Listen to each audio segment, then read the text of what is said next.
राधे राधे दोस्तों। कल हमने नगेंद्र का अध्याय 1 का पूर्व पीठ का स्टार्ट किया है, शुरू करा है।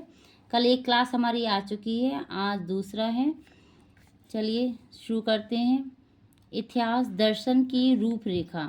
अभी हम इतिहास के बारे में जान रहे हैं। अब कल हमने एक पॉइंट पढ़ लिया था, आज दूसरा पॉइंट है इतिहास दर्शन की रूपरेखा।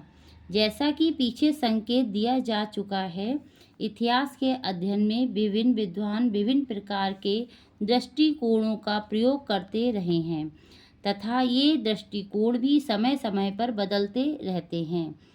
मतलब कि जिसने जैसा प्रयोग किया या जैसा कहा, उसके सभी तथ्य इसमें आते जाते हैं। इनका कहने का मतलब यहाँ पर ये है, इसी तथ्य के आधार पर इतिहास दर्शन विषय की स्थापना हुई, जिसमें इतिहास के संबंध में प्रयुक्त व प्रचलित विभिन्न दृष्टिकोणों, धाराओं और व विचारों का अध्ययन किया जाता है।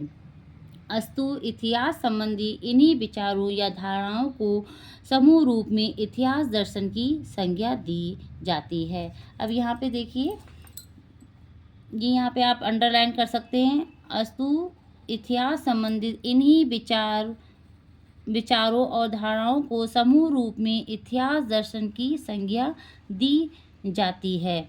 तो पूछ सकता है कि किसने ये कहा है, तो आप यहाँ पे लगा सकते हैं इतिहास में अस्तु ने कहा है। आगे देखिए, वैसे पश्चिम के कुछ विद्वानों ने इतिहास दर्शन का प्रयोग संकीर्ण व सीमित अर्थ ने करते हुए अपने अपने दृष्टिकोण को ही उस पर आरोपित करने का प्रयास किया है। सर्वप्रथम वोल्टेयर ने इस संज्ञा का प्रयोग करते हुए उसके अर्थ को केवल आलोचनात्मक या वैज्ञानिक इतिहास तक सीमित रखने का प्रयास किया है। अब यहाँ पर देखिए, जैसे यहाँ वोल्टेयर का है कि सर्वप्रथम वोल्टेयर ने इस संज्ञा का प्रयोग, यहाँ पे आप अंडरलाइन कर सकते हैं कि सर्वप्रथम वोल्टेयर ने, मेरे इसमें अंडरलाइन पहले की भी कुछ लगी हुई है, तो आप लोग जो मैं पेंसिल की लगा रही हूँ उस पर ध्यान दीजिएगा। इस संज्ञा का प्रयोग करते हुए इसके अर्थ को केवल आलोचनात्मक या वैज्ञानिक इतिहास तक सीमित रखने का प्रयास किया। अब आगे देखिए, हीगल ने इसका प्रयोग विश्व इतिहास के अर्थ में न तथा परिवर्तित युग के कुछ विद्वानों ने केवल परीक्षणात्मक यथार्थवादी दृष्टिकोणों के लिए किया, किंतु आज इतिहास दर्शन के नाम से उपलब्ध पुस्तकों में पूर्व से पश्चिम तक तथा प्राचीन काल से लेकर आधुनिक काल तक के उन सभी दृष्टिकोणों व विचारों का प्रतिपादन किया जाता है। इसमें अभी ज़्यादा कुछ इससे संबंधित क्वेश्चन आते नहीं हैं, तो इसलिए यहाँ पर अभी ज़्यादा अंडरलाइन नहीं हो पा रही है। आगे आएगा, वहाँ पे हम आपको कराएंगे जहाँ पर जैसे भी बनेगा। और अभी इसमें ज़्यादा पूछा नहीं जाता है, तो इसलिए इसमें ज़्यादा अभी कुछ नहीं बता रहे हैं।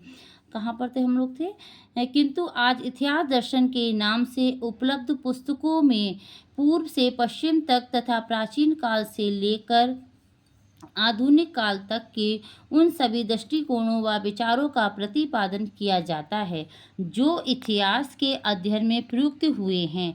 ऐसी स्थिति में यदि हम एकांगी और एक पक्षी धाराओं से बचते हुए इतिहास दर्शन का सार्वजनिक व सर्वपक्षीय बोध प्राप्त करना चाहते हैं, तो हमें उसे उसी व्यापक एवं समन्वित अर्थ में ग्रहण करना होगा जिसके अनुसार इतिहास दर्शन और दृष्टिकोण विचारों व अध्ययन पद्धतियों के समूह का सूचक है जिसका प्रयोग इतिहास के अध्ययन से संभव है। तो यहाँ पर हमारा इतिहास दर्शन की रूपरेखा समाप्त होती है। अभी इसमें ज़्यादा कुछ नहीं है, आप इसको एक दो बार रीड कर लीजिएगा। आगे देखिए, इतिहास के प्रति भारतीय दृष्टिकोण।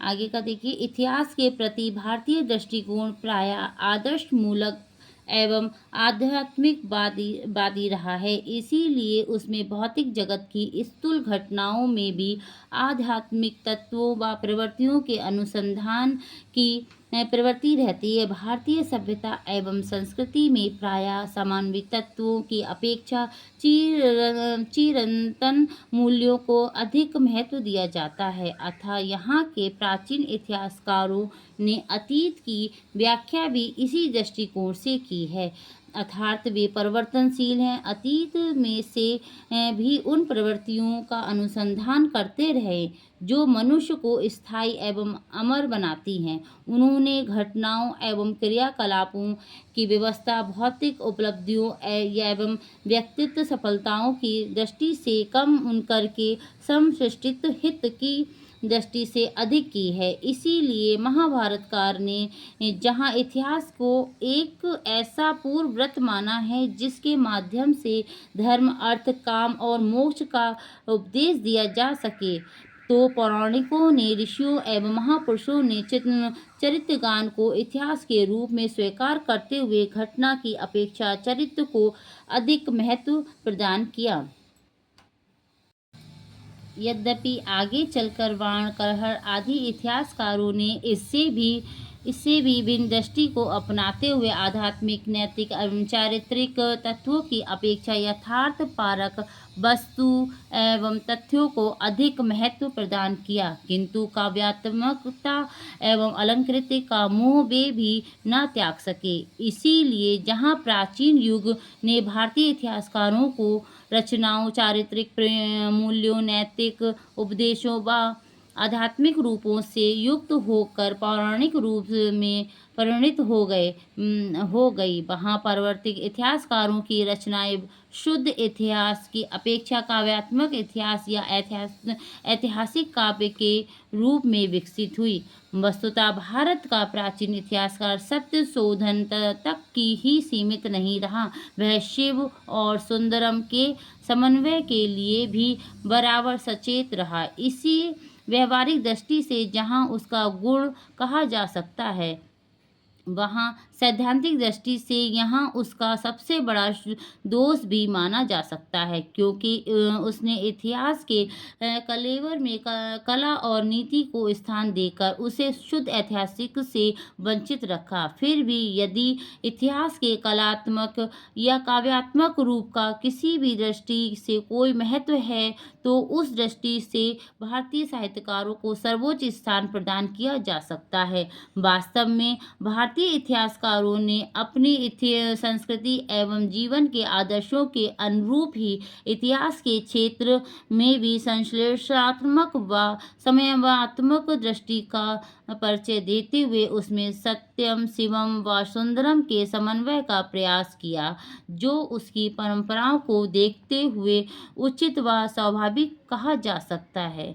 ठीक है दोस्तों, आज हम यहीं तक करते हैं, कल आगे का देखेंगे और बताइएगा। अभी तो ज़्यादा कुछ इसमें नहीं हो रहा है, क्योंकि इसमें कुछ ऐसा है नहीं कि आपको लाइन वगैरह खिंचवाई जाए। आगे देखते हैं तो मैं आगे बताती हूँ। ठीक है, हमारी वीडियो को सपोर्ट करिएगा। धन्यवाद।